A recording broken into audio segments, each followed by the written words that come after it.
Hello everyone. सो आज का जो टॉपिक है, जैसा कि हम पहले ऑलरेडी डिस्कस कर चुके हैं, ऑर्गेनिक केमिस्ट्री के नीट 2023 के क्वेश्चंस एंड नीट 2022 ऑल्सो। तो आज की क्लास में हम डिस्कस करेंगे नीट 2021 के ऑर्गेनिक के प्रीवियस ईयर क्वेश्चंस। तो इन क्वेश्चंस के थ्रू एक तो आप ये आइडिया लगा पाते हो कि नीट में अगर हम प्रीवियस ईयर पैटर्न को देखें तो किस टॉपिक से कॉन्स्टेंटली क्वेश्चंस आ रहे हैं, तो उससे आप ये आइडिया लगा पाते हो कि कौन सा टॉपिक ज़्यादा इम्पॉर्टेंट है। साथ के साथ आप अपने चैप्टर को रिवाइज कर पाते हो, आपको क्वेश्चन को कैसे अटेम्प्ट करना है, पेपर में कैसे अटेम्प्ट करना है, ताकि आप बिना मिस्टेक के अपने क्वेश्चन को अटेम्प्ट कर पाओ और ऑब्वियसली माइनस मार्किंग को अवॉइड कर सको। तो आप बहुत ध्यान से इस सेशन को देखना ऑर्गेनिक केमिस्ट्री के। जैसे आप बच्चों ने बोला कि मैम इसके लिए और ऐसे ही और सेशन बनाओ, तो इसलिए मैंने सोचा कि ठीक है, दोबारा से अब और पेपर को भी हम ऐसे ही डिस्कस करते हैं। नीट के जितने भी प्रीवियस ईयर क्वेश्चंस हैं, वेदर इट इज़ नीट या AIPMT या एम्स के जो भी पुराने पेपर्स हैं, उनको हम ऐसे डिस्कस करेंगे। हम एक सीरीज़ क्रिएट करते हैं, आप ऑर्गेनिक की करेंगे, सेम ऐसे ही इनऑर्गेनिक की और साथ के साथ फिजिकल की। इसके लिए आप चैनल को सब्सक्राइब करो, अपने और फ्रेंड्स के साथ शेयर करो और सेशन को लाइक करना भूलना नहीं। तो चलिए स्टार्ट करते हैं। चलिए पहला क्वेश्चन देखते हैं क्या बोल रहा है। The compound which show metamerism. तो ठीक है, अभी तो हम देखो पेपर नहीं कर रहे हैं, लेकिन हाँ पेपर में इस तरह के क्वेश्चन को कैसे करना है और मेटामेरिज्म को भी एक तरीके से हम रिवाइज कर लेते हैं इसके थ्रू। तो यहाँ पर हमें ये बताना है कि metamerism, just give me 1 second, इसके वाइट कलर चूज करते हैं, ठीक है। मेटामेरिज्म, देखिए बेटा, metamerism is a kind of isomerism. तो आइसोमेरिज्म के लिए मॉलिक्यूलर फॉर्मूला सेम होना चाहिए, पहली कंडीशन क्लियर। अब मेटामेरिज्म किस तरह के फंक्शनल ग्रुप में होती है, तो याद रखना जितने भी आपके नॉन टर्मिनल फंक्शनल ग्रुप्स हैं, नॉन टर्मिनल, ठीक है। अब मैं यहाँ एग्जाम्पल लिख रही हूँ, आप एक मतलब वन शॉट में इस पूरे टॉपिक को इस क्लास के थ्रू रिवाइज कर लेंगे। नॉन टर्मिनल में जैसे बेटा हम कीटोन लिख सकते हैं, नॉन टर्मिनल में हम एस्टर लिख सकते हैं, नॉन टर्मिनल में हम ईथर लिख सकते हैं, सेकेंडरी अमीन लिख सकते हैं, टर्शरी अमीन लिख सकते हैं, सेकेंडरी अमाइड लिख सकते हैं, राइट। तो ये सारे फंक्शनल ग्रुप आपके किस में आते हैं, या टर्शरी अमाइड भी आप लिख सकते हो। ये सारे हमारे आते हैं किस में, नॉन टर्मिनल फंक्शनल ग्रुप। ये सब मेटामेरिज्म शो कर सकते हैं, ठीक है। अब देखो यहाँ पर ये फॉर्मूला आपको पहचानना है कि ये कौन सा फॉर्मूला है। तो जब आपको ध्यान रखना है ऐसा, तो आप ध्यान रखेंगे, देखिए उसके लिए आपको फॉर्मूलाज याद होना चाहिए। जैसे मान लीजिए कीटोन का जो फॉर्मूला होता है वो होता है CnH2nO, ठीक है। ईथर का जो फॉर्मूला होता है वो होता है CnH2n+2O। अब मान लो आपको कार्बोक्सिलिक एसिड का फॉर्मूला बनाना है, तो कार्बोक्सिलिक एसिड का फॉर्मूला वैसे भी बना सकते हो, कोई बहुत रॉकेट साइंस नहीं है फॉर्मूला बनाने में। जैसे आपको कोई भी कार्बोक्सिलिक एसिड याद है, जैसे मैंने यहाँ फॉर्मिक एसिड लिखा, तो फॉर्मिक एसिड को अगर मैं फॉर्मूला की फॉर्म में लिखूँ तो ये बनता है C2 नहीं C1 है, CH2O2, ठीक है, ये CH2O2। तो देखो अगर हम इसको इस तरीके से लिखें, O2 को अलग लिखते हैं, कार्बन का नंबर क्या है यहाँ पे 1, कार्बन का नंबर है 1, तो इसका मतलब हाइड्रोजन उसका 2 टाइम है, ठीक है। इसका मतलब सिंपली मैं लिख सकती हूँ, अगर मैंने इसको N लिखा तो 2 टाइम्स हाइड्रोजन है और O2 को एज इट इज लिख लीजिए। तो मतलब आपको किसी का भी फॉर्मूला बनाना है, उसका कंपाउंड देखो और आप फॉर्मूला बना सकते हो। तो अब देखो इसमें से पहले आप ये देखिए कौन सा ग्रुप है ये। जैसे C3H8O, तो C3H8O हमें क्या जस्टिफाई कर रहा है, ईथर, क्योंकि देखो C3 अगर मैं ईथर के फॉर्मूला में से पुट करूं तो ये हो गया C3, 2 × 3, इधर देखेंगे साइड में 2 × 3 6 + 2 8, तो ये ईथर है। अब हमें ये चेक करना है क्या ये मेटामेरिज्म शो करेगा। तो देखिए मेटामेरिज्म के लिए अब मैं इसको इस तरीके से लिखती हूँ, CH2 CH3। तो जब आप आयुपैक नेमिंग सीखते हैं, तो आप आयुपैक नेमिंग में क्या सीखते हो कि हमारी लॉन्गेस्ट चेन वो होगी जिसमें कार्बन ज़्यादा है, ईथर का जो आप लेते हैं, और ये वाला जो ग्रुप होगा ये एज अ सब्स्टिट्यूएंट होगा, ठीक है। तो मेटामेरिज्म में ज़रूरी क्या है कि पेरेंट चेन में भी कार्बन नंबर बदलेगा और सब्स्टिट्यूएंट में भी कार्बन नंबर बदलेगा। तो मान लीजिए मैं अब क्या करती हूँ, इसको बदल देती हूँ CH2 CH3 CH2O CH3। तो अभी भी देखो फिर से आपको पेरेंट चेन साइड से नहीं देखना है कि इस साइड वाली हमारी पेरेंट चेन होनी, सब्स्टिट्यूएंट होना है, नहीं। फिर से आपके पास जो ज़्यादा कार्बन वाली है वो पेरेंट चेन है और कम कार्बन वाला सब्स्टिट्यूएंट है। तो पेरेंट चेन में यहाँ कितनी कार्बन है? 2। यहाँ अभी भी कितनी है? 2। यहाँ सब्स्टिट्यूएंट में कितनी कार्बन है? 1। यहाँ भी कितनी कार्बन है? 1। इसका मतलब ये मेटामेरिज्म शो नहीं कर रहा। दूसरा हम देखते हैं, एक और देख लेते हैं कि कहीं हमारे पास कोई और ईथर नहीं है, या सेकेंड ऑप्शन ही देखते हैं। जैसे C3H6O है, तो इसमें जो हाइड्रोजन है कार्बन के 2 टाइम्स है, तो और ऑक्सीजन 1 है, तो इसका मतलब ये कीटोन है। तो अगेन कीटोन में अगर हम देखें तो ये इस तरीके से है, यानी ये एसीटोन है। तो आप देखो इसमें अगर आप कार्बन नंबर चेंज करते हैं, इसको इधर ले जाते हैं, तो पहली बात तो ये चेंज हो गया, देखो ये बन गया, ऐसे भी लिख सकते हैं। लेकिन ये नहीं होगा क्योंकि फंक्शनल ग्रुप नहीं बदलना चाहिए। कीटोन से आपने एल्डिहाइड बना दिया अगर, तो ये फंक्शनल ग्रुप आइसोमेरिज्म है। तो मतलब एल्काइल ग्रुप चेंज करके कोई फायदा नहीं है, इसका मतलब ये भी मेटामेरिज्म शो नहीं करेगा। अगेन देखिए इसमें हाइड्रोजन जो है, कार्बन और हाइड्रोजन का रेशियो देखिए, हाइड्रोजन जो है कार्बन से दुगनी है प्लस 2 भी ऐड है, 2 हाइड्रोजन एक्स्ट्रा भी है। अगेन ये ईथर है, तो अगेन मैं अगर इसको ईथर लिखती हूँ तो देखो यहाँ पर ईथर, सॉरी इसको ईथर है, मैंने इसको कीटोन बना दिया। एक बार इरेज करते हैं, दोबारा करते हैं। तो यहाँ पर ये ईथर है, CH2 CH2 CH3। तो पेरेंट 3 कार्बन का है और सब्स्टिट्यूएंट में 1 कार्बन है। बस 1 कार्बन बदल के देखते हैं, CH3 CH2O CH2 CH3। तो देखो यहाँ पे पेरेंट में आप कहीं से पेरेंट चूज कर सकते हो। कितनी कार्बन है हमारे पास? 2 कार्बन है। और सब्स्टिट्यूएंट में कितनी कार्बन है? 2 कार्बन है। तो आप देखो यहाँ पर पेरेंट चेन भी बदल गई और सब्स्टिट्यूएंट में भी कार्बन चेन बदल गई। इसका मतलब ये कंपाउंड मेटामेरिज्म शो करेगा। और जो आपको डी ऑप्शन दिया हुआ है, डी ऑप्शन दिया हुआ है C5H12, तो ये तो कंपाउंड, ये इसमें तो है ही नहीं, हमारी किसी भी कैटेगरी में मैच नहीं कर रहा, ये तो हाइड्रोकार्बन है, राइट। तो ये हमारा आइसोमेरिज्म वैसे भी मेटामेरिज्म देख के शो नहीं कर रहा है, ये हम पहले ही एलिमिनेट कर दिया। तो हमारा आंसर क्या हो गया? सी। अब देखिए आपने एक क्वेश्चन से पूरा मेटामेरिज्म समझ लिया। दोबारा अगर आपको नहीं, फिर भी अनक्लियरिटी है, तो आप दोबारा इसको देखना वीडियो को, एंड डेफिनेटली आपको क्लियर हो जाएगा। और अगर आप चाहते हो कि नहीं हमें फिर अलग से आप एक बार मेटामेरिज्म पढ़ा दो, तो आप मुझे कमेंट सेक्शन में लिखना, मैं डेफिनेटली आपके लिए वीडियो बनाऊंगी। चलिए नेक्स्ट क्वेश्चन देखेंगे अब हम। तो नेक्स्ट क्वेश्चन है आपका आयुपैक नेमिंग पर। ठीक है, इस तरह के क्वेश्चन को हमें क्या करना है? देखिए सबसे पहले इसने लिखा है 2,6-डाइमिथाइल डेक 4-ईन, ठीक है। तो आपको भाई अब इसमें ढूंढने में तो बहुत समय लग रहा है, तो हमें क्या करना चाहिए?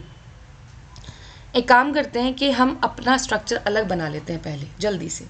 डेक है तो हमारे पास 1 2 3 4 5 6 7 8 9 10 कार्बन का हमारे पास स्ट्रक्चर है। अब क्योंकि हमें नंबरिंग इन से करनी है, फंक्शनल ग्रुप है भाई, मतलब फंक्शनल ग्रुप नहीं है, अनसैचुरेटेड है, डबल बॉन्ड है, तो पहला इस कार्बन को 1 लेते हैं, 2 3 और ये हो गई 4, यानी यहाँ कहीं डबल बॉन्ड है। उसके बाद आप देख रहे हो सेकेंड पोजीशन पे मिथाइल भी है, ठीक है। उसके बाद आप देख रहे हो कि आपकी कौन सी 6th पोजीशन पे, this is 5 and this is 6 position पे एक और मिथाइल है। आपके लिए स्ट्रक्चर बन गया, बट ये स्ट्रक्चर और इस तरीके से बने हुए में हम कंफ्यूज ना हो जाए, नहीं होगे, बिल्कुल नहीं होगे। देखो करना क्या है, आप डबल बॉन्ड को ही नंबरिंग करना है। आप देखिए जहाँ आपका सेकंड पोजीशन पे ईन है और 4th पोजीशन पे डबल बॉन्ड है। चलिए इधर से नंबरिंग करते हैं, ये 1 2 3, तो यहाँ पे जो डबल बॉन्ड है वो कौन से नंबर पे आ रहा है? 3rd, ठीक है, ये मेरा आंसर नहीं है। सेकेंड ऑप्शन देखते हैं, 1 2 3, ठीक है, ये आ रहा है मेरे पास 4, तो यहाँ भी डबल बॉन्ड कितने नंबर पे आ रहा है? 3rd। आप क्योंकि वहाँ से नंबरिंग करते हैं जहाँ से डबल बॉन्ड को लोवेस्ट नंबर मिलेगा, इसलिए मैं नंबरिंग उसी साइड से शुरू कर रही हूँ। इसका मतलब ये भी मेरा आंसर नहीं है। चलिए यहाँ से करते हैं, अगर मैं यहाँ से करूँ 1 2 3 4 5, ओके ठीक है, ये आंसर नहीं बन रहा है। 1 2 3 4 5, ये भी नहीं बनेगा। अगेन यहाँ पर देखते हैं 1 2 3 4, ओके 4 नंबर मिल गया, 5 6 7 8 9 एंड 10। और अगर मैं इधर से नंबरिंग करती तो 1 2 3 4 5 6, तो मतलब ये मेरा आंसर है। पर फिर भी मिथाइल वगैरह भी चेक कर लेते हैं। तो सेकंड पोजीशन पे मिथाइल है, करेक्ट, ये भी सही है। डबल बॉन्ड है 4-5 के बीच में सही है और 6 पोजीशन पे मिथाइल है। तो हमारा आंसर क्या आ गया? D answer. तो मतलब कि आप इसमें आंसर तब ढूंढिए जब आपके पास अपना आंसर तैयार हो, राइट। तो आप इस तरीके से इस क्वेश्चन को करिए, कम समय लगेगा और क्वेश्चन आप कर सकते हैं। नेक्स्ट क्वेश्चन पे चलते हैं। Okay, dihedral angle of least stable कन्फर्मर of ethane. सबसे पहले तो बहुत सारे बच्चों को यही कंफ्यूजन होता है कि डाईहाइड्रल एंगल क्या होता है। देखिए बेटा, यहाँ पर मैं एक इथेन बनाती हूँ, इथेन बनाते हैं, ठीक है, और इथेन का मैं न्यूमैन प्रोजेक्शन बनाती हूँ, न्यूमैन, ठीक है। तो जब हम न्यूमैन बनाएंगे तो एक कार्बन को बड़ा सर्कल बनाइए और एक कार्बन को डॉट बनाइए, ठीक है। तो एक बड़ा सर्कल और एक डॉट, ठीक है। तो इसमें डॉट में भी 3 बॉन्ड्स लगे हैं, ओके, समझ आ गया, एच एच एच। और एक फॉर्म आपने ऐसी पढ़ी है, एक फॉर्म आपने ऐसी पढ़ी है। अगर आपने एनसीईआरटी पढ़ी है तो वहाँ मेंशन किया है, राइट। तो ये पीछे वाली कार्बन हो गई ये वाली, और ये डॉट वाली कार्बन हो गई आगे वाली। आपको पता है कि इसकी एक और कन्फर्मेशन भी बनती है, ठीक है, ऐसे आगे वाले बॉन्ड को फिक्स रखिए, पीछे वाले घुमा दीजिए 60 डिग्री पर।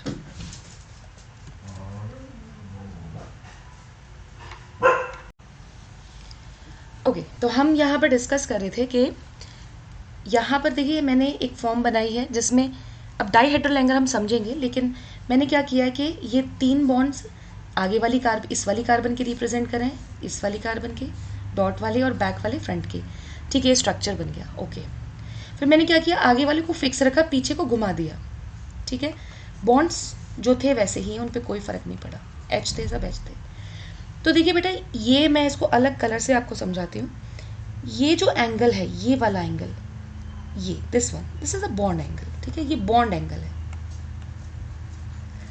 राइट। लेकिन अगर मैं इसको डार्क ऐसे मार्क करूं, दिस वन, ये और ये, ठीक है, ये बॉन्ड देखिएगा, एक मिनट बिल्कुल ध्यान से देखिए, आपको समझ आएगा। और एक हम यहाँ पर पीछे वाले बॉन्ड को भी कलर करते हैं अलग कलर से, ये वाले बॉन्ड्स, दीज बॉन्ड्स, राइट। तो ये देखो, ये वाले जो बॉन्ड्स हैं और इनके बीच में भी एक एंगल बन रहा है, this one, this is not a bond angle. इस एंगल को ही हम कहते हैं डाईहाइड्रल एंगल, ये बॉन्ड एंगल नहीं होता, ठीक है। यानी ये वाला जो पूरा कार्बन और हाइड्रोजन है, ये वाला जो कार्बन हाइड्रोजन है, इनके बीच में भी कुछ एंगल है, राइट। उस एंगल को हम डाईहाइड्रल एंगल कहते हैं। अब जब ये वाली कार्बन और ये वाली कार्बन जस्ट एक दूसरे के पीछे है, एक दूसरे को कंप्लीटली ओवरलैप कर रही है, थोड़ा हम दिखाते हैं ऐसे हैं कि ये देखो डिफरेंस है, लेकिन नहीं, एक दूसरे को टच करिए, थोड़ा साइड से व्यू है, तब ये जो एंगल होता है डाईहाइड्रल एंगल थीटा, ये 0 डिग्री होता है। और आप देखिए कि यहाँ पर अगर मैं इनके बीच में आपको दिखाऊं तो यहाँ पर बॉन्ड पेयर्स हैं। बॉन्ड पेयर है क्या? कुछ भी नहीं, इलेक्ट्रॉन्स ही तो हैं। और इलेक्ट्रॉन पास रखोगे तो रिपल्शन होगा, और अगर रिपल्शन होगा तो ऑब्वियसली आपका वो स्ट्रक्चर अनस्टेबल की तरफ जाएगा, राइट। तो यहाँ पर 0 डिग्री एंगल है, यानी मिनिमम एंगल जहाँ पर 2 बॉन्ड पेयर रखे हैं, तो ऑब्वियसली ये यहाँ पर मैक्सिमम रिपेल करेंगे। मैक्सिमम रिपेल करेंगे तो अनस्टेबल स्ट्रक्चर होगा, और इस स्ट्रक्चर को आप बोलते हैं एक्लिप्स्ड फॉर्म। क्या बोलते हैं? एक्लिप्स्ड फॉर्म। अगर हम इस स्ट्रक्चर में बात करें तो दिस एंगल, ये इसमें ज़्यादा क्लियरली विजिबल है। अगर again this is not a bond angle, bond angle होता है ये, बॉन्ड एंगल होता है आपका, मैं इसको अलग कलर से दिखाती हूँ आपको, ये होता बॉन्ड एंगल, ये होता बॉन्ड एंगल, राइट। लेकिन ये जो एंगल मैंने बनाया है, दिस इज डाईहाइड्रल एंगल, और अभी अगर मैं इसे थीटा कह रही हूँ तो दिस इज 60 डिग्री। तो यहाँ पर इस स्ट्रक्चर की कंपैरेटिवली अगर मैं बात करूँ तो कम रिपल्शन है, तो इसीलिए ये ज़्यादा स्टेबल बोला जाता है, और इस फॉर्म को हम बोलते हैं स्टैगर्ड फॉर्म। अभी मैं क्वेश्चन दोबारा पढ़ती हूँ, ये स्टैगर्ड फॉर्म, ठीक है। आई होप कि ये तुम्हें क्लियर है ना। क्वेश्चन क्या था? क्वेश्चन कह रहा है कि dihedral angle of least stable कन्फर्मर, ठीक है। अब देखो, इथेन में आप अगर घुमाओगे तो इथेन के स्ट्रक्चर को, तो मल्टीपल स्ट्रक्चर्स बन सकते हैं, इनफाइनाइट स्ट्रक्चर बन सकते हैं। भाई ज़रूरी थोड़ी है 0 पे रखना है, 60 पे। 0 से 60 जाने में भी तो बहुत सारे एंगल आएंगे, लेकिन क्वेश्चन है सबसे कम स्टेबल। तो सबसे कम स्टेबल कौन सी फॉर्म है? इथेन की, एक्लिप्स्ड कन्फर्मेशन। और उसमें क्या एंगल है? उसमें एंगल 0 डिग्री है। तो हमारे पास आंसर हमें मिल गया, द आंसर इज 0 डिग्री। तो कितने इजीली हमने इस क्वेश्चन को करा। और ये ऐसा नहीं है क्वेश्चन एनसीईआरटी से बाहर है। हाइड्रोकार्बन चैप्टर में जहाँ एल्केन की फिजिकल प्रिपरेशन के बाद आप केमिकल प्रॉपर्टीज़ और फिजिकल प्रॉपर्टीज़ पढ़ते हैं, वहाँ इसको बहुत अच्छे से एक्सप्लेन किया है। तो आप एनसीईआरटी को में जाके इसको पढ़िए। आपको फिर भी नहीं क्लियर है तो जैसा मैंने अभी पहले बोला कि आप कमेंट सेक्शन पे अपने रिक्वायर्ड टॉपिक्स लिखिए, मैं आपके लिए उसकी वीडियोस बना दूंगी ताकि आपके कमिंग नीट के एग्ज़ाम में आप अच्छे से प्रिपेयर कर सकें। ठीक है, तो हम इस टॉपिक को स्किप नहीं करेंगे। चलिए, अब हमारे पास जो क्वेश्चन आ रहा है वो है रिएक्शंस पर। ये कह रहा है, जस्ट अ मिनट, क्वेश्चन कह रहा है the major product of the following reaction. तो सबसे पहला काम तो ये है कि रिएक्शन पहचान लेते हैं कि ये रिएक्शन कौन सी है। ठीक है, एल्कीन है और HBr है। ध्यान रखिए कि एल्कीन कैसी रिएक्शन दिखाता है, एडिशन रिएक्शंस दिखाता है, यानी वो अपने डबल बॉन्ड को सिंगल बॉन्ड में बदल सकता है। ठीक है, ये HBr है, तो इसका मतलब ये है कि यहाँ पर मुझे कहीं H जोड़ना है और इधर मुझे कहीं Br जोड़ना है और डबल बॉन्ड को सिंगल बॉन्ड में बदल देना है। ये मेन काम करना है। लेकिन ये जो यहाँ लिखा है इसका क्या काम है? तो अब देखिए, ये एक परऑक्साइड है, बेंजोइल परऑक्साइड जैसे हम बोलेंगे। अगर आप इस स्ट्रक्चर को ओपन करते हैं तो यहाँ पर बीच में परऑक्साइड बॉन्ड है। परऑक्साइड की प्रेजेंस में क्या होता है कि रिएक्शन एंटी मार्कोनिकॉफ चलती है। पहली बात तो मार्कोनिकॉफ, एंटी मार्कोनिकॉफ क्या है? मार्कोनिकॉफ का मतलब होता है जब कोई रिएक्शन मार्कोनिकॉफ चलती है तो हाइड्रोजन वहाँ जोड़ते हैं जहाँ हाइड्रोजन ज़्यादा है, या कोई भी इलेक्ट्रोफाइल, और न्यूक्लियोफाइल वहाँ जोड़ते हैं, इलेक्ट्रोफाइल यूज़ करना चाहिए मुझे, और न्यूक्लियोफाइल हमें वहाँ जोड़ते हैं जहाँ पर हाइड्रोजन कम है। ठीक है, तो यानी अगर ये रिएक्शन मार्कोनिकॉफ रूल से चलती, मार्कोनिकॉफ से, ठीक है, तो हम यहाँ पर H लगाते हैं और यहाँ पर Br। लेकिन जो ये रिएक्शन चल रही है, ये रिएक्शन चल रही है कैसे? Anti Markovnikov. अब ध्यान रखिए, एंटी मार्कोनिकॉफ रिएक्शन जो होती है उसमें ये, जैसे मैंने यहाँ इलेक्ट्रोफाइल बनाया, इलेक्ट्रोफाइल नहीं बनता है, इसमें बनता है फ्री रेडिकल। ठीक है, क्या बनता है? Free radical. आप याद रखेंगे इसको, क्योंकि हो सकता है मैकेनिज्म बेस्ड सवाल पूछ रहा है तो ये भी पूछ सकता है। अब यहाँ पर उल्टा कर देना है, हमें हाइड्रोजन वहाँ जोड़नी है ऑड फॉर्म में, और Br ऑड फॉर्म में वहाँ जोड़ना है जहाँ हाइड्रोजन ज़्यादा है, और H ऑड हमें वहाँ जोड़ना है जहाँ हाइड्रोजन कम है, मतलब उसका उल्टा कर देना है। तो इसका मतलब मुझे इस रिएक्शन में इसका उल्टा करना है। ये ग्रुप सब एज इट इज़ रहेंगे, मुझे यहाँ जोड़ना है Br और यहाँ जोड़ना है मुझे H। तो देखिए, ये तो बिल्कुल ही अलग प्रोडक्ट बना रखा है, ये हमारा प्रोडक्ट है ही नहीं। यहाँ पर इन्होंने उल्टा कर दिया, मार्कोनिकॉफ चला दिया, ये भी प्रोडक्ट नहीं है। यहाँ इन्होंने कुछ रीअरेंजमेंट कर दिया, इसका मतलब ही नहीं है। देखो, यहाँ इन्होंने H जोड़ रखा है और यहाँ इन्होंने Br जोड़ रखा है, तो कितना क्लियरली आपको अपना आंसर मिल गया। तो D is the right answer. Guys, आप इस सेशन को अपने फ्रेंड्स के साथ शेयर करो, सेशन को लाइक करो, सब्सक्राइब करो, ये भूलना नहीं है बिल्कुल भी। तो ये अगेन बॉन्ड एंथैल्पी पे एक सवाल आया है यहाँ पर, the correct bond enthalpy of CX bond is. Okay, bond enthalpy पे क्वेश्चन है। तो बेटा बॉन्ड एंथैल्पी, बॉन्ड, ओके, इससे आपको दिखेगा नहीं, कलर चेंज करते हैं। बॉन्ड एंथैल्पी किन बातों पे डिपेंड करती है? Bond enthalpy is inversely proportional to size, simple. ठीक है, अब देखो यहाँ पर कॉमन क्या है, इन सारी स्ट्रक्चर में कॉमन है CH3 सब में, तो कॉमन से आप आंसर नहीं निकाल सकते। आंसर आप किससे निकालेंगे? जो डिफरेंट होगा। तो डिफरेंट आपको दिखाई दे रहा है कि हेलोजन्स है, राइट। तो जब हमें पता है फ्लोरीन, क्लोरीन, ब्रोमीन और आयोडीन, किसका साइज़ बड़ा होता है? आयोडीन का साइज़ बड़ा होता है। तो बॉन्ड एंथैल्पी किसकी कम होगी? आयोडीन की कम होगी, फ्लोरीन की ज़्यादा होगी। तो अब अपना ऑप्शन मैच करो, मुझे तो पहला ही आंसर मिल रहा है। ठीक है, पहला ही आंसर है, ईजी क्वेश्चन है, कुछ भी नहीं करना। करेक्ट आंसर हमारा A मार्क हुआ, राइट। सिर्फ साइज़ देखना है और साइज़ के अकॉर्डिंग आंसर करना है। नेक्स्ट रिएक्शन, ये क्वेश्चन कहता है कि major product in dehydrohalogenation reaction of two bromopentane. पहले तो सबसे पहला काम करो, स्ट्रक्चर बना लो। 2-ब्रोमोपेंटेन, पेंटेन बनाना है, पूरा हाइड्रोजन लगाने की कोई ज़रूरत नहीं है।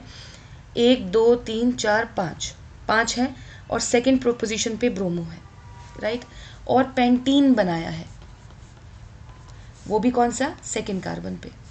तो अब देखो इन्होंने क्या किया है, पेंट-2-ईन बनाया है। इधर भी हाइड्रोजन है, इधर भी हाइड्रोजन है, हाइड्रोजन और भी जगह है पर उनकी ज़रूरत नहीं है, राइट। तो अगर यहाँ से प्रोडक्ट बनता तो ये हॉफमैन होता, राइट। यानी कि ये अल्फा है और ये बीटा है, ठीक है, और ये भी बीटा है। लेकिन ये दोनों बीटा अलग अलग है। इस बीटा से आगे कोई कार्बन नहीं जुड़ी, तो ये लेस सब्सटीट्यूटेड कार्बन है, लेस सब्सटीट्यूटेड कार्बन। इस बीटा से इधर भी कार्बन जुड़ी और इधर भी, ये आपकी मोर सब्सटीट्यूटेड कार्बन है। ठीक है, तो पहली बात तो ये बीटा एलिमिनेशन का केस है। दूसरी बात, दो तरह की जब भी आपके पास हाइड्रोजन होंगी, लेस सब्सटीट्यूटेड और मोर सब्सटीट्यूटेड, तो अगर आप लेस सब्सटीट्यूटेड से हाइड्रोजन निकालेंगे तो हॉफमैन प्रोडक्ट बनेगा, और जब आप मोर सब्सटीट्यूटेड से हाइड्रोजन निकालेंगे तो सेटजेफ प्रोडक्ट बनेगा। क्वेश्चन में कुछ नहीं करना था, आपको बस यही बताना है कि आपके पास सेटजेफ प्रोडक्ट बना है या हॉफमैन, और प्रोडक्ट उसने बना रखा है। तो देखो, अगर यहाँ पर बनाओगे तो डबल बॉन्ड यहाँ आएगा, अगर हॉफमैन बनाओगे, हॉफमैन प्रोडक्ट होगा तो डबल बॉन्ड पहली पोजीशन पे आएगा। ठीक है, और सेटजेफ प्रोडक्ट बनाओगे तो डबल बॉन्ड सेकंड पोजीशन पे आएगा। तो क्लियरली आंसर आप ध्यान रखिए कि अगर आपने लेस सब्सटीट्यूटेड से हाइड्रोजन निकाली है, बीटा हाइड्रोजन, तो हॉफमैन, मोर सब्सटीट्यूटेड से निकाली है तो सेटजेफ। तो ये कौन सा रूल फॉलो कर रही है? सेटजेफ रूल। बाकी हुंस रूल का कोई मतलब नहीं है, हकल रूल एरोमेटिसिटी दिखाता है, तो आंसर तो इन दोनों में से कोई एक था, तो दोनों एक दूसरे के अपोजिट है। राइट, आई होप कि तुम्हें एक क्लियरिटी मिली हो। ये क्वेश्चन में कुछ नहीं करना था, सिर्फ आपको बताना था कि कौन सा प्रोडक्ट बन रहा है। ओके, इसमें ये क्वेश्चन में रिएक्शन भी करनी है आपको, ठीक है, साथ के साथ आपको इसमें आयुपैक नेम भी बताना है। तो चलिए इस क्वेश्चन को करते हैं। एसीटोन हम जानते हैं क्या होता है, एसीटोन। अच्छा, अगर आप एसीटोन नहीं जानते हो तो बेटा फिर तो ये डिफिकल्ट है, फिर आप क्वेश्चन कैसे करोगे? तो इसलिए आयुपैक नेम्स या कुछ कंपाउंड के कॉमन नेम्स जो आपको एनसीईआरटी में दिया है उनको ज़रूर पढ़ लो, आपके एग्जाम में कमिंग नीट 2024 में पूछ सकता है। ये MgBr है, तो यहाँ माइनस है और यहाँ पॉजिटिव। ठीक है, आप जानते हैं कि opposite charge attract each other, तो इसके लिए आप एक छोटी सी बात याद रख लीजिए, जब भी आपके पास कार्बोनिल है तो ऑक्सीजन आपका न्यूक्लियोफाइल होगा और ये आपका इलेक्ट्रोफाइल होगा।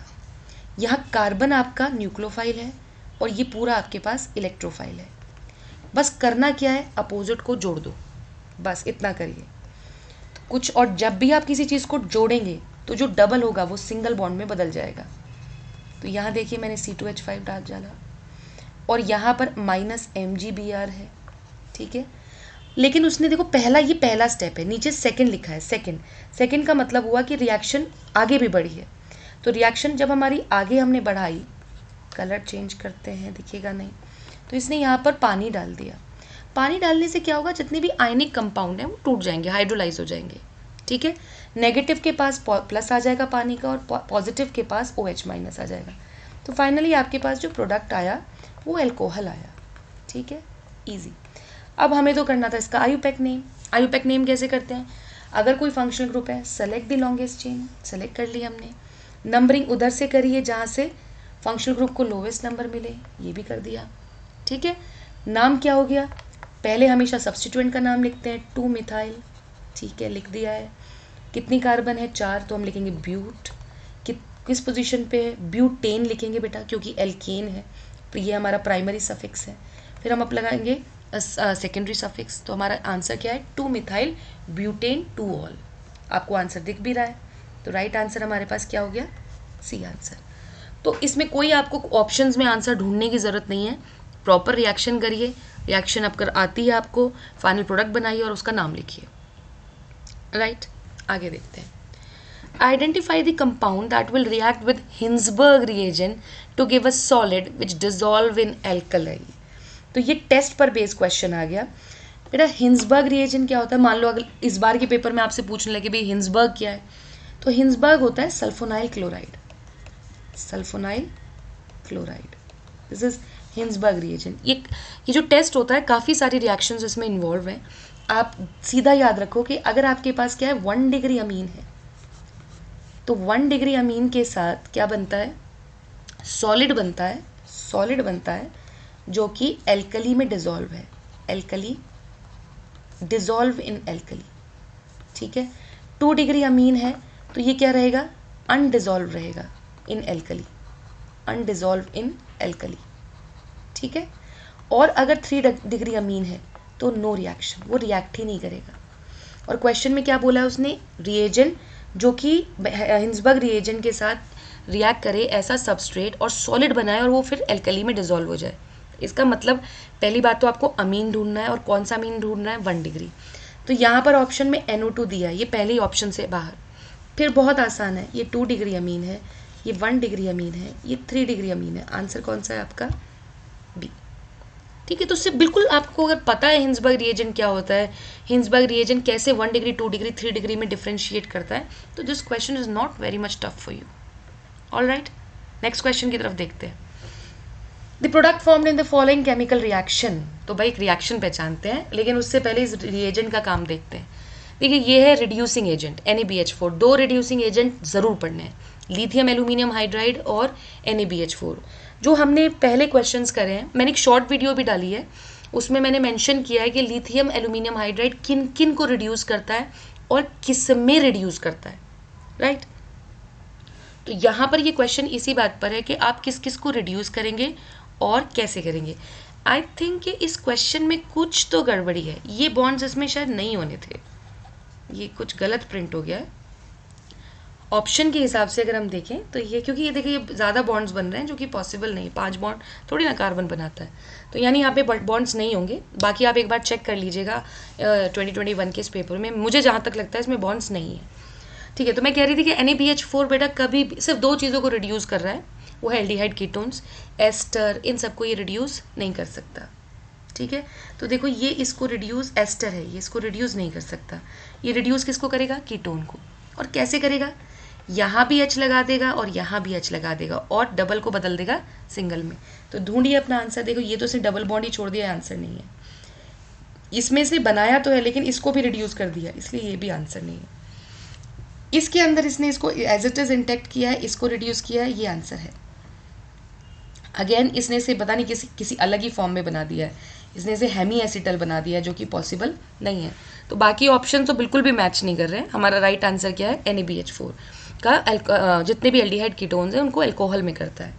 याद रखिएगा एल्डिहाइड को करता है ये 1 डिग्री में, 1 डिग्री अल्कोहल में, और कीटोन को करता है 2 डिग्री अल्कोहल में। ठीक है, बहुत कम टाइम लेगा ये इस तरह का क्वेश्चन, ज़्यादा आपको टाइम कंज्यूम होगा ही नहीं। आपको पता है NaBH4 किस किस को रिड्यूस करता है, किस में करता है, आप इजीली इस क्वेश्चन को कर सकते हो। ओके, ये एक इम्पॉर्टेंट सवाल आया था, क्योंकि कई बार हम क्या करते हैं, फाइनल प्रोडक्ट्स याद कर लेते हैं और इंटरमीडिएट तो हम याद ही नहीं करते। ये एक इम्पॉर्टेंट रिएक्शन है, इसे कहते हैं इटार्ड रिएक्शन। और यहाँ पर जो ये रिएजेंट दिया है, this is an Etard reaction, सीधा नेम रिएक्शन पूछ लिया, NCERT में एज इट इज़ दिया हुआ है। और इटार्ड रिएक्शन जो है हमारा, जितने भी ये एरोमेटिक कंपाउंड्स हैं, स्पेशली मिथाइल एरोमेटिक कंपाउंड या मिथाइल बेंजीन कंपाउंड्स, ये जैसे टॉल्विन है, टॉल्विन को रिड्यूस करता है एल्डिहाइड में, this is chromyl chloride, chromyl chloride. ठीक है, क्लोराइड। और अब आपको पूछा है उसने X क्या होगा, पहले मैं आपको क्रोमाइल क्लोराइड बना के दिखाती हूँ। क्रोमाइल क्लोराइड कुछ इस तरीके से, आपको पता है क्लोरीन +6 ऑक्सीडेशन स्टेट तक जा सकता है। ये क्या करता है, इस इधर से 2 हाइड्रोजन हटाएगा, राइट, और इस तरीके से एक कंपाउंड बनाएगा। यहाँ से क्लोरीन हट जाएंगे इसके, और यहाँ से हाइड्रोजन हटेगा, एक हाइड्रोजन ये एज इट इज छोड़ देगा इसमें, और देखिए इस तरह से कंपाउंड ये फॉर्म करेगा। ओ, ये हमारे पास जो कंपाउंड्स हैं, इसमें जो एक कंपाउंड है बेटा वो सिंगल बॉन्ड में चेंज होगा, और ये इससे जुड़ जाएगा सीधा, इस तरीके से बनाएगा OH डबल बॉन्ड,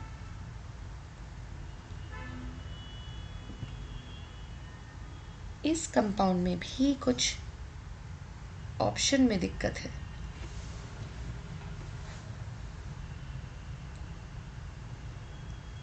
CH3 इन्होंने लगाया हुआ है, लेकिन मुझे लग रहा है कि इस ऑप्शन में कुछ एरर है, यहाँ पर चेक करते हैं। चलिए,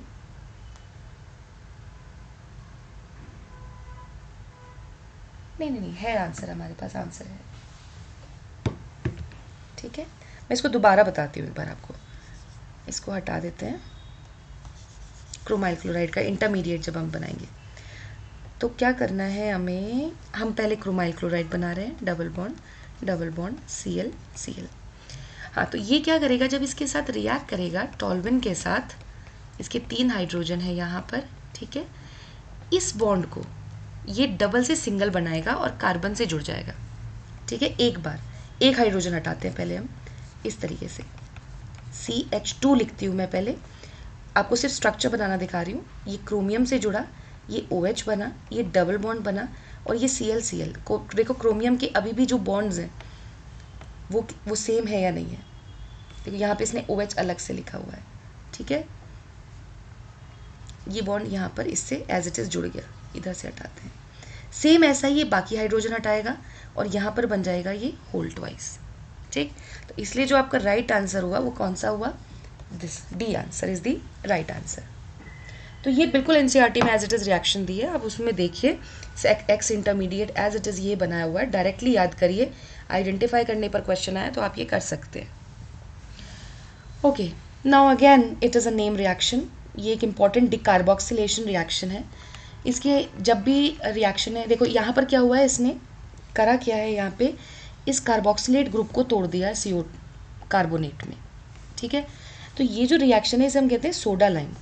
ये नीट 23 में भी इस पर क्वेश्चन आया है, इस बार भी वो थोड़ा फिजिकल से रिलेट कर दिया, लेकिन क्वेश्चन पूछा गया है। सोडा लाइम होता है NaOH प्लस कैल्शियम ऑक्साइड।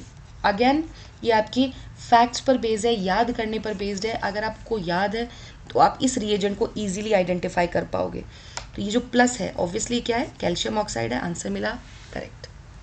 तो इसमें कुछ भी टाइम कंज्यूम नहीं होगा, बहुत कम टाइम ये क्वेश्चन लेगा और आपको फाइनल अपना आंसर मिलेगा।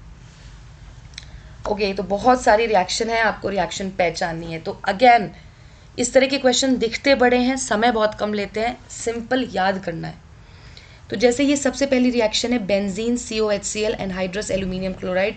इसमें आपको प्रोडक्ट भी नहीं बनाना है, इसको हमको डायरेक्ट पहचानना है। तो हम डायरेक्ट ये इसको क्वेश्चन को करते हैं। ये जो हमारी रिएक्शन है this is our Gattermann Koch reaction. तो ए के आगे हम सेकेंड लिख देते हैं। बी में देखो यहाँ पर दिया है एक कीटोन दिया है और NaOH। ये तो बहुत इंपॉर्टेंट रिएक्शन है, that is the hello form reaction, यानी कि ये थर्ड रिएक्शन है। यहाँ पर हम देखो एल्कोहल और एसिड, आप 10th क्लास से पढ़ते हैं इस रिएक्शन को। This is esterification reaction, fourth. और एसिड में बहुत ज़्यादा रिएक्शन वैसे ही नहीं है, एक आधी रिएक्शन है जैसे कि ये वाली हेल्वोलार्ड ज़ेलेनेस्की रिएक्शन। It is important. तो जितनी भी इम्पॉर्टेंट रिएक्शंस हैं वो आपको इसमें दी हुई हैं। अब हम ऑप्शन को मैच कर लेते हैं। ए का सेकेंड ऑप्शन है, बी का थर्ड है, सी का फोर्थ है, डी का फर्स्ट है, ठीक है। तो जितनी अच्छे से आपको रिएक्शन याद होंगी उतना कम समय लेगा ये क्वेश्चन और आप जल्दी से सॉल्व कर देंगे। अब देखिए पेपर में मैंने जैसे 2023 का भी एनालिसिस किया था, तो जितनी भी इंपॉर्टेंट रिएक्शंस हैं पेपर में ज़्यादातर वही पूछी हुई है, 23 में भी और 22 में भी, 21 में भी। तो यहाँ पर ये जो हमारी रिएक्शन है डाइजोनियम की रिएक्शन, डाइजोनियम का कुछ रिएक्शंस अगर आप देखो तो हेलो एल्केन्स हेलो एरीन्स में भी है, कुछ नाइट्रोजन कंटेनिंग कंपाउंड्स में भी है। This is again reaction learning पर बेस्ड है। इसने यहाँ NaNO2HCl दिया है, आपको पता है ये डाई एजोटाइजेशन रिएक्शन है। अब ये आपको तभी पता है जब आपको याद है। डाइजोनियम एनिलीन को डाइजोनियम में बदलता है, डाई एजोटाइजेशन रिएक्शन है। इसका सवाल हमसे पूछा ही नहीं है, पूछा हमसे ये है कि जो R है जब हम यहाँ Br इसको हटा रहे हैं तो क्या लेंगे। तो बेटा ये भी डायरेक्ट रिएक्शन आपको दी है, दो रिएजेंट से आप ये रिएक्शन कर सकते हैं। आप ये रिएक्शन इथेनॉल का यूज़ करके भी कर सकते हैं और H3PO2 का यूज़ करके भी कर सकते हैं, दोनों से ये रिएक्शन हो जाती है। तो H3PO2 तो दिया नहीं है, दिया क्या है इथेनॉल। ये एक रिडक्शन रिएक्शन है, इथेनॉल अपने आप को एसिड में बदल देता है और इसको यहाँ हाइड्रोजन लगा देता है, रिडक्शन कर रहा है। तो देखो कितनी ईजिली आपने ये रिएक्शन करी। So guys, this is all about your NEET 2021 previous year questions of organic chemistry. I hope कि आपको ये सेशन पसंद आया होगा, आपको बिल्कुल क्लियर होगा कॉन्सेप्ट, सारे क्वेश्चन समझ आए होंगे किस तरह से क्वेश्चन करने हैं। कुछ क्वेश्चंस हमने देखे जो टाइम ले लेते हैं, बहुत ज़्यादा टाइम नहीं लेते हैं, लेकिन कुछ क्वेश्चन जितना टाइम आपके उन क्वेश्चंस में लगता है उनमें बिल्कुल भी नहीं लगता। डायरेक्ट याद है तो आप क्वेश्चन कर पाओगे। आप ट्राई करिए, इसी तरीके से क्वेश्चन पढ़िए और अपनी NCERT से ही रिएक्शंस को याद करिए। ये जितनी भी रिएक्शंस आपको पेपर में दी हुई हैं वो सब आपकी NCERT बेस्ड रिएक्शन है। बस क्या है कि NCERT में कुछ जगहों पर मैकेनिज्म बहुत डिटेल्ड में एक्सप्लेन नहीं है, तो उसके लिए आपको ऑब्वियसली गाइडेंस की ज़रूरत पड़ती है, हेल्प पड़ती है, प्रॉपर मैकेनिज्म्स आपको पता होनी चाहिए। तो वहाँ पर आपको एक्स्ट्रा थोड़ा सा मेहनत करनी पड़ती है, अदरवाइज आप NCERT की रिएक्शन को strictly follow कीजिए। Thank you so much guys, hope you like my session, so share with your friends, Like it, subscribe the channel for more videos. Thank you very much.